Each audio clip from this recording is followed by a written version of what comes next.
Salut les gars, j'espère que vous allez bien. Ça fait longtemps, comme d'habitude, ça doit faire 5-6 mois que j'ai pas tourné de vidéo, peut-être même plus d'ailleurs. Là, on est fin mai et la dernière, je crois que je l'ai tournée en fin octobre. Donc voilà, ça fait un moment. J'ai pensé à la faire avant. Sur ma to-do, en fait, je dois la faire depuis janvier et je devais même en faire une par mois. Autant vous dire, vous le savez déjà, elles sont pas sorties ces vidéos.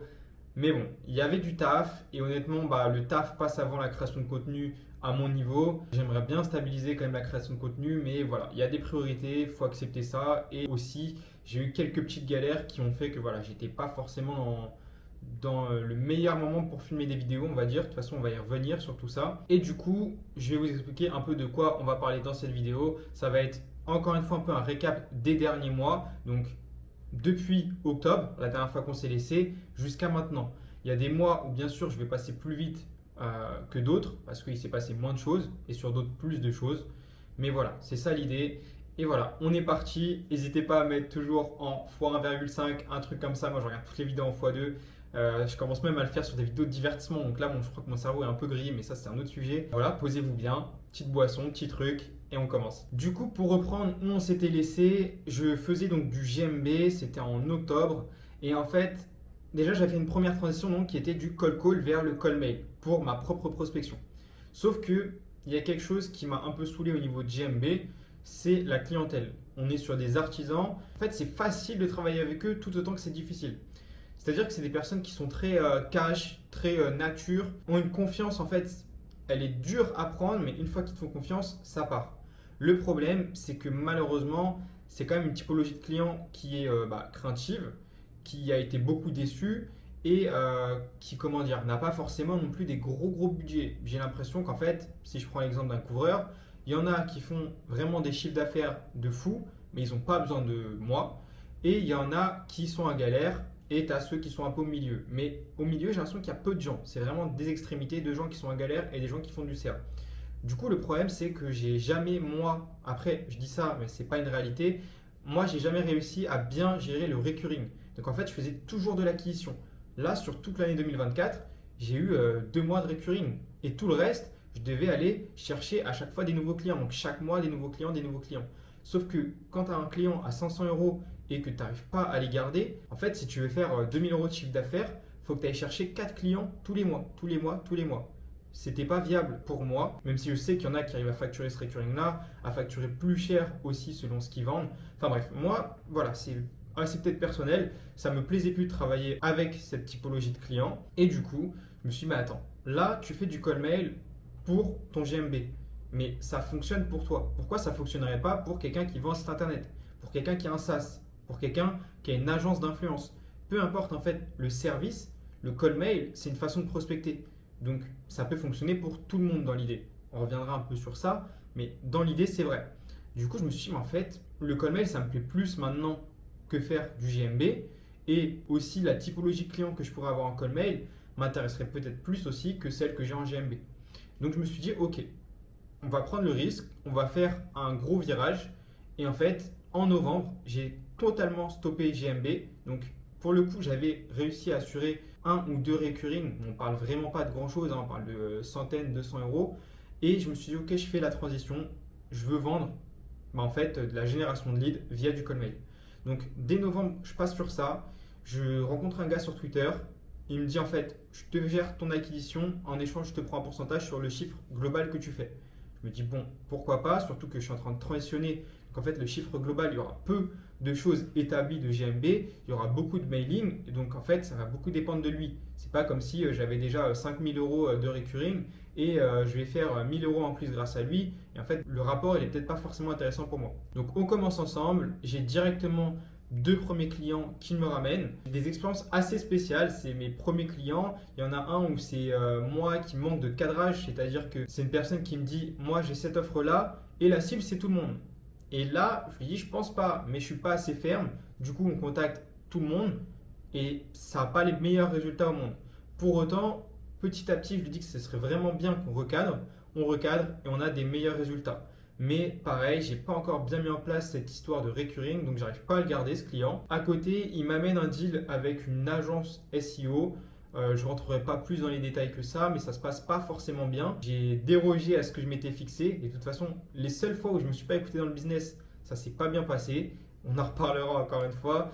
Que ce soit en GMB, les fois où je me suis dit allez, je travaille avec lui même si je ne le sens pas, c'est des gens qui ont fini par ne pas me payer. Ou alors, on s'engage sur un recurring, ils ne payent plus le recurring. Ce genre d'histoire.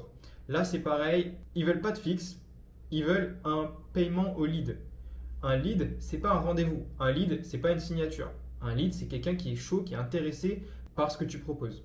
Du coup, ils partent sur 50 euros le lead. C'est énorme, sachant que moi, en moyenne, sur mes campagnes, sur un mois, je fais du 30 à 60 leads. Si vous faites les calculs, ça peut vite monter et coûter beaucoup plus cher, par exemple, qu'un fixe à 1000 euros. Donc, on part sur ça. La campagne commence. Effectivement, on a pas mal de leads. Je crois qu'on va faire un point au bout d'une semaine et demie. On était déjà à genre 17 leads, quelque chose comme ça. Et en fait, ils me disent on ne peut pas payer tous les leads. Ils finiront par me payer, je sais pas là, un quart de ce qu'ils auraient dû me payer, quelque chose comme ça. Donc voilà, ça se passe pas très bien. Je suis assez déçu de cette expérience. Mais ça me rappelle qu'il faut vraiment que je m'écoute, que tout travail pour moi mérite un fixe. Parce qu'en fait, moi, j'ai des coûts d'outils. Bon, ils les avaient pris en charge pour le coup, mais je passe du temps sur leur campagne et surtout, dans la prospection, quand tu gères la prospection pour des gens, il y a toujours des choses que tu ne contrôles pas. Moi, je peux te faire le meilleur copywriting du monde, la meilleure configuration des mails, t'en envoyer des dizaines de milliers par mois. Si ton offre, elle est mauvaise, je ne vais pas révolutionner ton offre, hein, elle sera toujours aussi mauvaise. Si ton offre, elle est bonne, mais on l'adresse à la mauvaise personne, pareil, je ne vais pas pouvoir convaincre des gens qui ne sont pas intéressés par ton produit. Et du coup, c'est pour ça que je me suis dit, ok, il faut que j'ai un fixe et surtout, il faut que je travaille surtout avec des gens qui ont déjà quelque chose qui tourne. Parce que c'est ça aussi que j'ai découvert. Ils étaient en train de me dire agence, mais ils n'avaient pas vraiment une agence qui tournait. C'était plus un lancement. Du coup, c'est pas bon en fait. Moi, il me faut quelque chose qui a été validé autrement. Au moins comme ça, je sais que moi, ce que je vais t'apporter, ça va t'apporter que du bon. Parce que je vais t'apporter des opportunités. Parce que en fait, si ton offre, elle plaît déjà, il n'y a pas de raison qu'elle ne plaise pas en mailing si moi, je te la tourne de la bonne manière. Et si tu sais déjà à qui l'adresser, ça fonctionnera dans tous les cas. Donc voilà, c'était mes 2 premiers clients que j'ai acquis aussi dans une période assez spéciale parce que j'étais parti au Maroc avec Niplixo. C'était encore une GMB House comme on avait fait à Bordeaux. C'était très cool d'être au Maroc avec tout ce beau monde. Ça m'a fait plaisir aussi de retrouver les mêmes têtes que j'avais vues à Bordeaux. Donc voilà, c'est toujours des belles expériences. Moi, j'aime beaucoup voyager. Donc ça m'a fait kiffer de me dire, voilà, tu as quitté ton taf en septembre. Là, tu te prends un mois à l'étranger en entier. Enfin voilà, en gros, c'est comme si j'avais posé toutes mes vacances d'une année pour être comme ça avec des potes et travailler. Donc c'était une très belle expérience. À ce même moment, on a tourné un podcast avec Niplixo qui est déjà sorti. Je vous invite à aller le voir si vous ne l'avez pas encore vu. Je vous mettrai le lien dans la description. Et après ça, du coup, le mois de décembre arrive. Là, sur le mois de décembre, j'ai eu donc, en fait, c'était un peu à cheval. C'est-à-dire que en novembre, j'ai eu un peu de GMB et le client avec qui on avait mal défini la cible. Et ensuite, j'ai eu le client, l'agence SEO, avec qui ça ne s'est pas très bien passé, mais j'ai quand même eu un paiement. Et il me semble que c'est tout d'ailleurs. J'avais peut-être des leads que j'avais revendus, ce genre de choses. C'était un peu de débrouille. Mais voilà, on n'était pas sur des mois foufou entre novembre et décembre. Par contre, j'en avais déjà parlé à la fin de ma dernière vidéo. L'idée et l'envie, c'était de partir à l'étranger. Et en décembre, j'avais que ça dans la tête. Je me suis dit, mais ça fait des années que tu en as envie, que tu en rêves. Et ça fait un an que c'est plus un rêve, c'est plutôt un objectif. Et là, cet objectif, il n'y a plus grand-chose qui t'en empêche. Tu n'as plus de CDI, donc tu as la liberté de partir où tu veux, quand tu veux, autant de temps que tu veux. Tu as un revenu qui rentre chaque mois. Je ne faisais pas encore des gros chiffres, mais je me suis dit justement, tu arrives quand même à dégager de quoi, je pense, survivre en Asie et même vivre, plus que de la survie. Et à côté de ça, en fait, ça va justement me pousser à faire plus. Si je pars dans un pays où je ne suis plus chez papa-maman, donc j'ai un loyer à payer, je dois me nourrir, je dois me déplacer, je me fais des kiffs aussi, c'est-à-dire que je sais que je vais sortir, ce genre de choses. Et à côté, tu as un business. La différence de si je suis à la maison, j'en avais déjà parlé, que je fasse 1000 euros ou 3000 euros de chiffre d'affaires, ça ne va rien changer à ma vie. J'ai aucune charge, ça va être limite que du budget kiff et investissement. Donc rien de vital.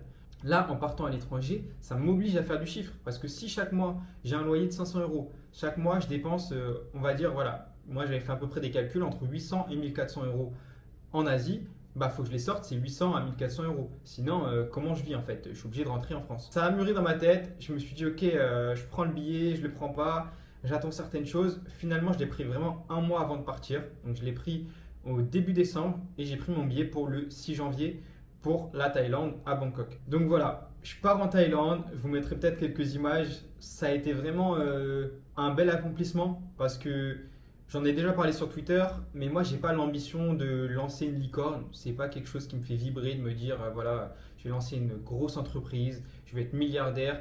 J'ai pas des ambitions de cette taille, ou en tout cas c'est pas le premier focus. Moi le premier focus ça a toujours été la liberté et pour de vrai, parce qu'il y a beaucoup de personnes qui disent j'entreprends pour être libre et finalement en fait ils charbonnent plus que quand ils étaient salariés. Ok, ils ont des meilleurs revenus, ils ont plus de choses, mais c'est pas la liberté que moi j'imagine. La liberté que moi j'imagine, c'est être où je veux, quand je veux, faire ce que je veux, quand je veux, et qu'en fait l'argent, on en aura toujours besoin, mais que l'argent passe au second plan en fait. Que j'en ai assez pour me dire, c'est plus un problème. Maintenant, pense aux vraies choses qui te font kiffer.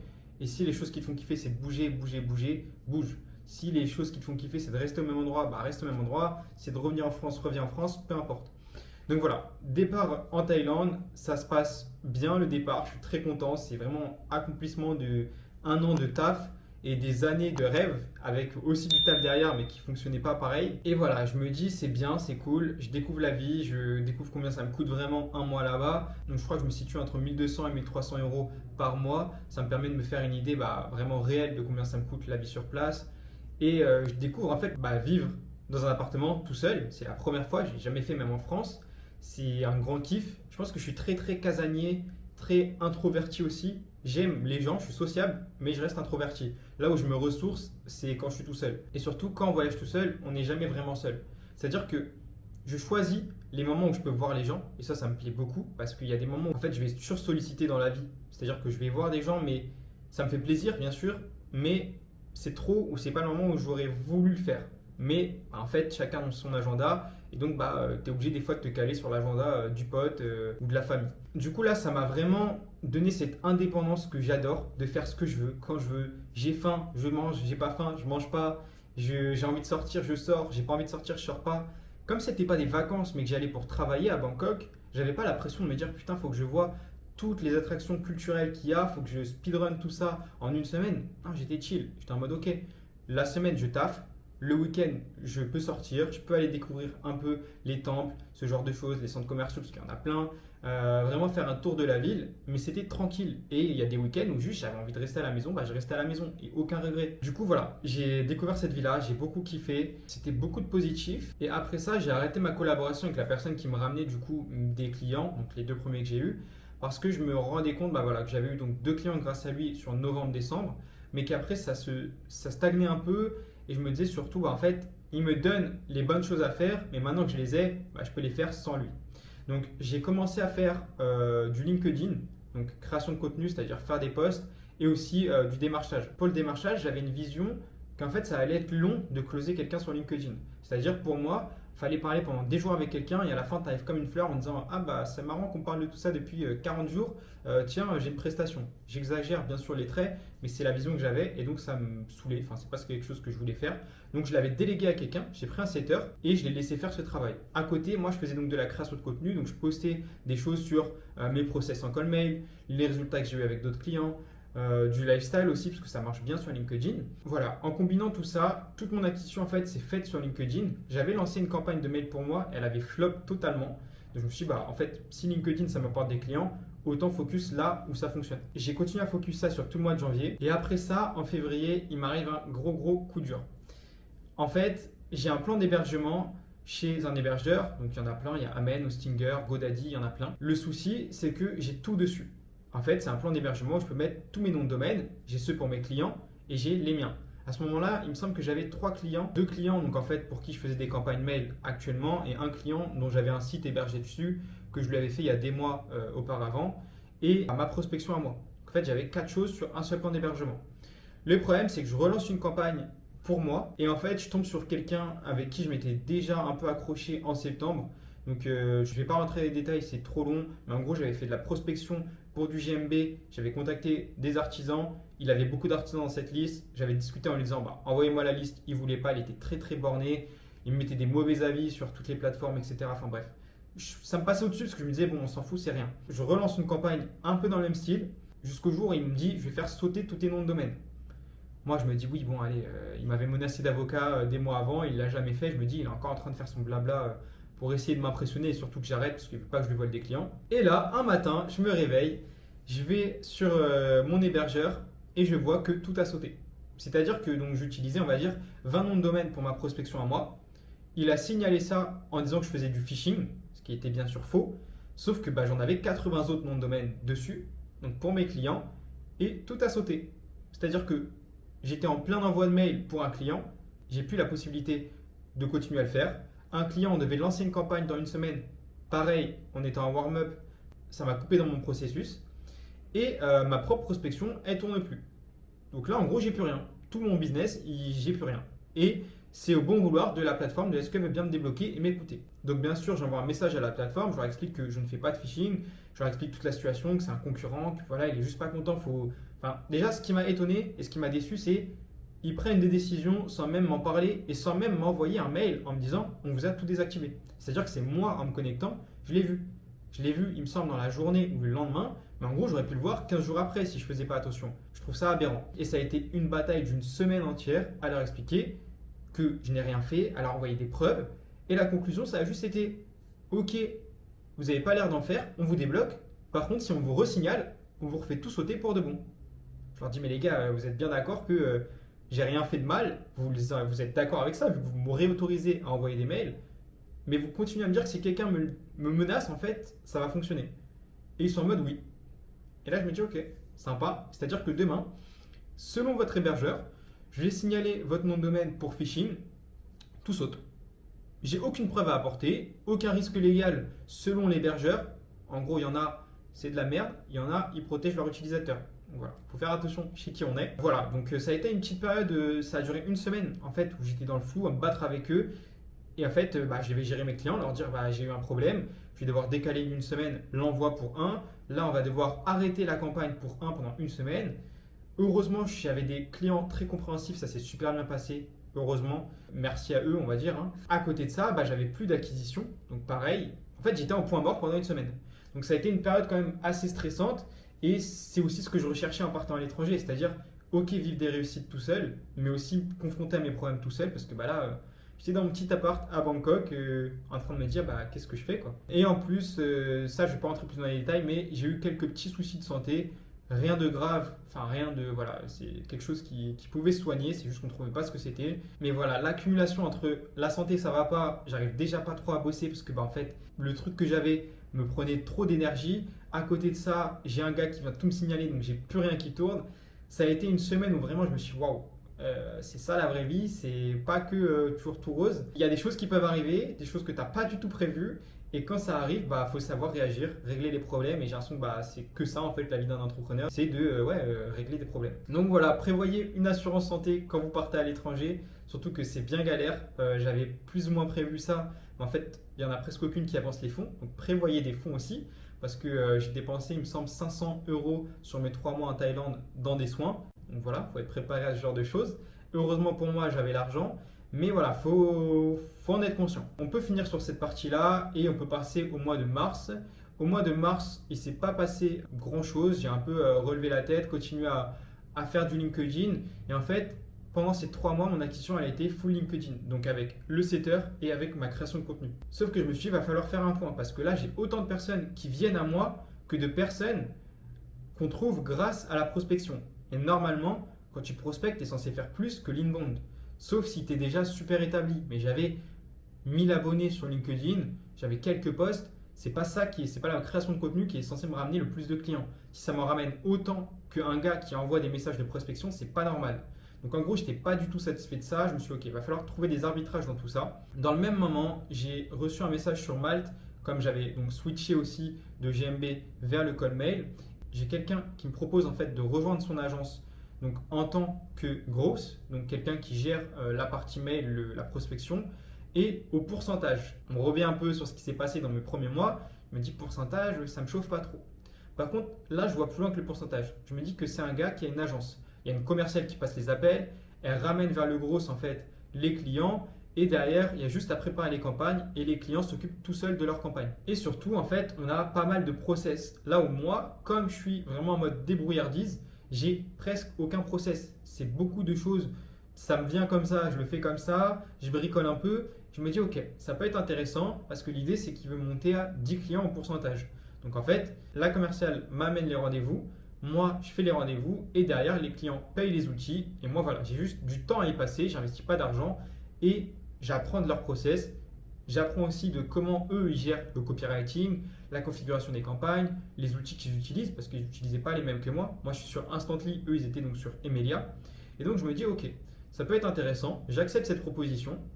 Et en fait, en avril, on va commencer à mettre ça vraiment en place. Donc, c'est-à-dire qu'il va m'envoyer des campagnes. Et donc, j'accepte la proposition et on signe un contrat. On arrive donc fin mars et j'avais prévu une surprise pour ma mère depuis en fait février, je le savais déjà, de rentrer en France pour son anniversaire. Donc, je rentre en France. Je fais cette surprise, c'était super, c'était très très cool. Et à côté de ça, j'ai la commerciale qui m'envoie donc des rendez-vous et je gère en fait les clients qui arrivent. Je leur demande de payer les outils, t'en as qui le font, t'en as qui le font pas. Et voilà, on commence, j'ai des campagnes qui commencent à se mettre en warm-up parce que voilà, peu importe l'outil que tu utilises ou la façon de travailler, on aura toujours le warm-up. Donc j'ai beaucoup de choses qui se mettent en place, mais pas encore les résultats. Mais je me dis, c'est pas grave. À côté de ça, je suis sur avril ou mars, je ne sais plus exactement, le meilleur mois en fait de mon année 2025 qui est sensiblement le même que celui de 2024. Je continue à bien gérer ma transition. Honnêtement, la transition GMB vers Colmel s'est très bien passée. J'ai bien géré ça. Et là, je suis encore en train de faire une transition vers travailler avec d'autres gens. Et ça tombe bien parce qu'au même moment, j'ai encore une collaboration qui se met en place, cette fois-ci au fixe. Donc en fait, je vais gérer vraiment la partie copywriting et gestion des campagnes. Là, c'est un montant au fixe par nombre de clients que j'ai. C'est quelque chose sur laquelle on s'engage de avril jusqu'à juin. Donc sur cette période-là, on est sur du 3 à 1 client parce qu'en fait, il y en a qui vont partir au cours de ces mois-là. Mais en fait, sur le premier mois, voilà, j'ai 3 clients au fixe plus à peu près 6 clients au pourcentage à côté. Donc, je me dis, c'est cool, il y a pas mal de choses qui se mettent en place. À côté de ça, je reviens un peu sur mon acquisition à moi. Et je me dis, ok, toi, tu as pris un setter, mais tu n'en es pas totalement satisfait. Donc, je le préviens un mois avant. Je lui dis, là, les résultats, ils ne me conviennent pas. Donc, il va falloir que soit ça bouge, soit on va arrêter. Malheureusement, ça ne s'est pas amélioré. Donc, je lui dis, on arrête. Et au même moment, ça tombe bien, je tombe sur un outil pour de la prospection LinkedIn. Et donc, je me dis, en fait, je vais passer par ça. J'utilise cet outil. En 2 semaines, j'ai 3 rendez-vous Calendly. En 3 mois, il m'en avait amené 3. Voilà. Donc, je pense que les résultats parlent d'eux-mêmes. Je pense avoir fait le bon choix, sachant qu'en gros, lui, je le payais 50 € par rendez-vous. Et là, je paye l'outil 50 € par mois. Enfin, c'est 60, il me semble. Donc, tu fais les calculs, tu fais les maths. C'est plus intéressant de passer par mon outil. Donc voilà, je passe par ça. Ça se passe très bien aussi à ce niveau-là. Et là, on arrive donc sur le mois de mai, donc fin avril, début mai. Et c'est le moment de repartir parce que le passage en France, il était éphémère. J'ai toujours envie de voyager. Et donc là, je me dis, ok, on repart. On repart où? On repart en Malaisie, à Kuala Lumpur. J'ai vu beaucoup de gens parler de cette destination en disant que c'était pas si fou, mais en fait, c'est ce qu'il me fallait. Parce que Bangkok, c'est une destination vraiment, je suis tombé amoureux de la ville. Le problème, c'est toute la distraction qui existe à Bangkok, hein. Du coup, je m'étais dit, ok, j'ai pas encore la discipline de faire attention et à pas me faire trop distraire. Surtout que j'ai rencontré des potes du coup à Bangkok et donc en fait j'en arrivais au même point qu'en France de on sort, on sort, on sort. Voilà, c'était quelque chose qui certes c'est cool mais c'est pas ce qu'il me fallait pour le point où j'en étais au niveau taf parce que je sentais vraiment que j'arrivais à un moment où je pouvais vraiment passer un chiffre d'affaires stable vraiment intéressant. Je me suis dit ok, il faut que je focus parce que là je sens qu'il... En fait je suis dans une montée comme ça et là Bangkok ça pourrait vite me ramener en bas. Donc je me suis dit ok, t'es rentré en France, j'ai un peu bossé, mais ça n'a pas été non plus foufou. Les choses se sont bien embriquées avec les collaborations, etc. Donc j'ai pu faire un chiffre d'affaires qui était sympa. Mais je sentais que voilà, c'était un peu aussi de la chance avec les événements, de comment ils se sont mis ensemble. Je me suis dit, ok, Kuala Lumpur, ça pourrait être la bonne destination. Il y a beaucoup de gens qui en parlent d'une manière négative. Mais en fait, je pense que c'est juste pas comparable avec Bangkok. Mais c'est très bien pour se dire, je travaille en fait. Si tu y vas un mois de travail, en fait, tu retrouves le même confort au niveau des services avec moins de distractions. Du coup, c'est exactement ce qu'il me fallait. Et là, ça fait du coup 20 jours que je suis en Malaisie. Ça se passe super bien. Effectivement, ça ne me fait pas autant rêver que la Thaïlande. Je ferais peut-être une comparaison entre les deux destinations. Mais au niveau des services, en fait, ça reste la même chose. Là, je suis dans un condo. J'ai une piscine, j'ai une salle de sport. J'ai ma chambre, un salon. Tout ce qu'il me faut, en fait, tout simplement. je mange dehors ou alors je vais au 7-Eleven, je me déplace qu'en taxi. Enfin voilà, tous les services sont là pour que je sois bien et qu'à côté de ça, je puisse manger mon ordi et faire ce que j'ai à faire tout simplement. Et d'ailleurs, au niveau heure de taf, j'ai jamais autant taffé. Comme quoi, ça en valait la peine, je pense, de venir ici pour moi. En tout cas, c'était le moment d'y venir. Je sais aussi que j'y reste qu'un mois et après, je repars ailleurs. Donc, c'est peut-être plus facile de voir les choses comme ça que me dire, voilà, là, tu vas rester un an à Kuala Lumpur. Là, non, ça, j'en aurais pas envie. Mais là, pour un mois, en me disant, je suis là pour bosser et après, je sais que je vais kiffer parce que je vais partir ailleurs dans une destination vraiment sympa qui sera plus en mode vacances parce que en fait je vais rejoindre un pote là-bas. Voilà, c'est je pense le setup parfait pour venir à Kuala Lumpur selon moi. Et du coup, on peut faire un point sur où j'en suis et comment je vois la suite. Sur le début de l'année, je me suis fixé donc des OKR, des objectifs de je mets ça en place et j'attends tel résultat. Je me suis dit en fait en janvier, qu'est-ce qui peut te rapporter de l'argent, qu'est-ce que tu pourrais mettre en place, qu'est-ce que tu pourrais essayer. Et donc j'avais plusieurs choses niveau business. On avait donc mon acquisition, donc il y avait plusieurs façons de le faire. Au début, j'avais donc la collaboration avec la personne qui m'a ramené des leads que j'ai stoppé sur ce premier trimestre. Après ça, j'avais LinkedIn. Donc je me suis dit, ok, tu vas créer X posts par semaine et tu vas voir ce que ça donne. Et à côté, tu as ton setter que après j'ai remplacé par mon outil. Et en troisième, j'avais l'affiliation sur Instantly, donc l'outil que j'utilise pour faire mon mailing. Donc c'est l'outil que j'utilise depuis un an, en qui j'ai confiance et surtout avec qui ça se passe très bien, le support est réactif, etc. Donc je me suis dit, en fait, pourquoi pas tenter de faire des lead magnets. Je donne de la valeur aux gens sur l'emailing et en échange, je mets mon lien d'affiliation et je vois ce que ça donne. Donc c'est des choses que j'ai appliquées. Au début, j'étais sur 3 posts par semaine sur LinkedIn. Au bout de quelques mois, je suis passé à 1 post par semaine. Et depuis peu, donc après le premier trimestre, là c'est sur ce mois-ci, je suis passé à 1 post tous les jours. Parce qu'en fait, j'ai vu qu'en passant de 3 à 7 par semaine, ça avait doublé mon nombre d'impressions. Je me suis dit, autant pousser encore et voir ce que ça fait. Donc j'ai pas encore le débrief sur ça, mais c'était l'idée. À côté de ça, j'ai stoppé avec la personne qui me ramenait des clients parce que je me suis dit, en fait, je peux faire autant, je pense, tout seul, voire plus, sans qu'on prenne un pourcentage sur mon chiffre d'affaires. Et pour finir, les lead magnets, ça a été un gros flop. J'ai tenté sur LinkedIn et sur Twitter. Ça m'a amené aucun affilié sur Instantly. Là où j'en ai pris, c'est vraiment en prenant le temps avec les gens. C'est-à-dire, on vient me poser des questions sur l'emailing. Je leur ai dit, si tu veux, on se fait un appel, je t'aide à faire ci. Et en échange, tu passes par mon lien. Et c'est comme ça que j'ai eu quelques affiliés. Donc voilà. Mais le débrief de ces 3 mois, ça a été que ça a fonctionné dans la voie que je voulais. Mon chiffre d'affaires, il a augmenté, mais je n'ai pas atteint l'objectif que je m'étais fixé pour avril. Donc c'est un peu dommage, mais ça m'a fait aussi revoir ma vision. Là, je vous parle à l'heure actuelle, on est en fin mai. Par exemple, sur ma campagne au pourcentage, j'ai toujours pas encaissé un seul euro. Donc j'ai contacté le gars, je lui ai dit là, on refait un mois ensemble au pourcentage. Si ça ne fonctionne pas, on passe au fixe ou alors j'arrête. Parce que j'y passe beaucoup de temps sans résultat. Ce qui n'est pas de sa faute, c'est juste que les clients qu'on a pris, ils n'ont pas généré d'argent. Donc ça, c'est un autre problème. On est sur d'autres volumes comparé à moi quand je le fais tout seul. Moi tout seul, je contacte 20 000 personnes. Là, avec lui, on est sur des campagnes de 3 000, 2 000 personnes. Donc ce n'est pas les mêmes volumes. Mais bon, c'est du pourcentage aussi. Donc on ne peut pas proposer la même chose selon ce que les gens payent. Donc là, il y a cette partie que je suis encore en train de travailler pour voir ce qu'on va faire. Je suis passé de 6 clients à 10 clients au pourcentage. D'ailleurs, je crois que j'en suis même à 11. Je vais peut-être en avoir un 12e.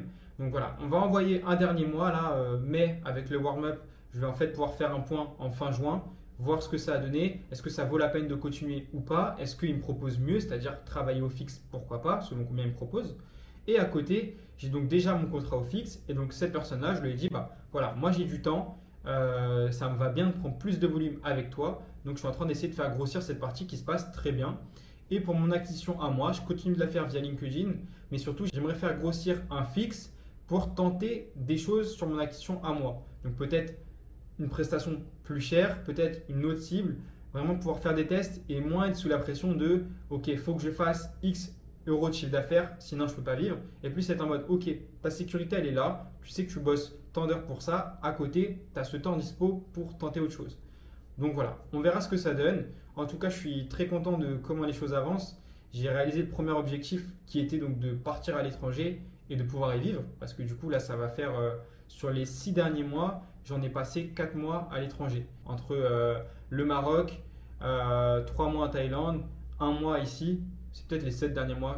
Voilà, j'ai plus bien les notions du temps, c'est pas grave, peu importe. En tout cas, j'ai passé pas mal de mois à l'étranger et j'ai pu continuer à vivre de mon activité. Donc, c'est déjà une première belle étape. L'étape d'après, c'est d'atteindre un certain revenu que je me suis fixé. J'ai pas forcément envie de vous parler de chiffres que je me suis fixé. Je préfère me garder ça pour moi. Je pense que je ferai un point niveau chiffre d'affaires plutôt 1 an après avoir tout quitté, c'est-à-dire mon travail, donc de septembre à septembre, donc en septembre qui arrive de cette année, pour qu'on puisse faire un point sur où j'en suis niveau chiffre d'affaires. Est-ce que ça valait la peine de quitter mon travail? Spoiler, oui. Mais pour l'instant, j'ai plus trop envie de parler d'objectifs ni de chiffre d'affaires. En tout cas, ce qui est sûr, c'est que voilà, j'arrive à vivre de mon truc. Je n'en suis pas là où je veux encore. Donc, il y a pas mal de choses encore à tester, à ajuster et on verra ce que ça donne sur la suite. Et j'aimerais finir ça un peu comme toutes mes vidéos. J'aime bien finir par un petit point. On dirait que je suis philosophe, mais philosophe de comptoir. Il y a des moments où là, encore récemment, en fait, je me dis putain, c'est pas fou ce que tu fais, c'est pas assez, tu pourrais faire plus, nanani, nanana. Et je pense qu'il y en a beaucoup qui passent par ces phases-là. Ça arrive, il y a des hauts, il y a des bas. Il y a des moments où en Thaïlande, je me sentais mais comme le roi du monde, au Maroc pareil. Et il y a des moments où je me sens comme une merde, honnêtement. C'est peut-être un peu exagéré, mais peut-être pas non plus. Mais voilà, j'aimerais parler de ça parce que, en fait, là, je me dis, il y a des gens qui font mieux. Moi-même, je sais que je pourrais faire mieux parce que déjà, se comparer aux autres, c'est pas forcément intéressant. Mais par contre, moi, je sais que j'ai plus de potentiel que ce que je donne actuellement au monde, on va dire. Et ça me frustre un peu des fois, mais il faut quand même que. En fait, ce qui est bien avec la documentation que j'ai faite, c'est que je me rends compte des objectifs que j'avais il y a 6 mois, 7 mois. Et en fait, je suis juste en train de cocher des cases petit à petit. Et c'est vrai que ça donne envie des fois de se précipiter, de se dire c'est pas assez, là il faut que tu passes de 2000 à 10 000 euros de chiffre d'affaires, mais c'est pas comme ça que ça marche. Il y a des étapes. Là, je suis en train de stabiliser déjà le fait de vivre à l'étranger, qui est déjà, je pense, une belle étape. Et le chiffre d'affaires, en fait, il va suivre. Mais je sais que dans ma dernière vidéo, à la fin, je parlais du fait que voilà, je voulais bouger. Je l'ai fait, donc c'est déjà cool. À côté, je disais, vidéo YouTube, je les sors au rythme que je peux, que je veux, quand je peux, voilà. Et surtout, l'idée, c'est si ça peut inspirer 2-3 personnes, même une personne, ça me fait kiffer. Et je sais que ça le fait, parce que j'ai des retours sur YouTube qui sont juste dingues. J'ai revu ça récemment, mais là, on est bientôt 100, alors que je sors une vidéo tous les 6 mois, on dirait. Ça me fait plaisir en vrai, c'est juste cool. La vie est cool, life is good comme je dis souvent. Et voilà, j'ai envie de vous dire, on va voir comment se passe la suite. J'essayerai de faire un point quand même plus régulier. J'aimerais bien quand même sortir une vidéo par mois. Je sais que ça fait 1 an, voire plus que je dis ça.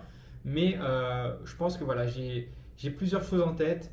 Peut-être des petits podcasts assez simples où j'invite des personnes qui ont une expertise. On en parle. Au moins comme ça, ceux qui veulent se lancer, qui ne savent pas trop dans quoi se lancer, ou même ce que j'aimerais, c'est inviter des gens qui ont un talent qui est assez large et qui fait qu'en fait, enfin un talent ou un travail qui est assez large, qui fait que ça pourrait être utile dans beaucoup de domaines. Par exemple, la prospection, peu importe ton service, tu peux être dev, tu peux être graphiste, tu peux vendre du SEO, tu peux vendre des sites internet. La prospection, ça reste pertinent pour tout le monde. Pareil pour le copywriting, etc. Donc j'aimerais bien inviter ce type de personnes. Ça me permettrait d'avoir un rythme qui est plus sympa. Moi, continuer d'apprendre des choses, vous proposer du contenu, que vous appreniez aussi des choses. Donc voilà, ça pourrait être sympa. À côté de ça, continuer à faire des récaps des mois qui passent. Si ça peut être mensuel, c'est bien. Si ça ne l'est pas, c'est la vie. Et j'aimerais bien peut-être me faire un petit kiff et de sortir une vidéo plus travaillée avec un monteur. Ça coûte son petit budget. Mais voilà, c'est dans les tuyaux. On arrive à la fin de la vidéo. Merci à ceux qui sont restés jusque-là. Ça fait plaisir. Merci pour la force que vous envoyez. Merci Internet. Merci Twitter. Merci la vie.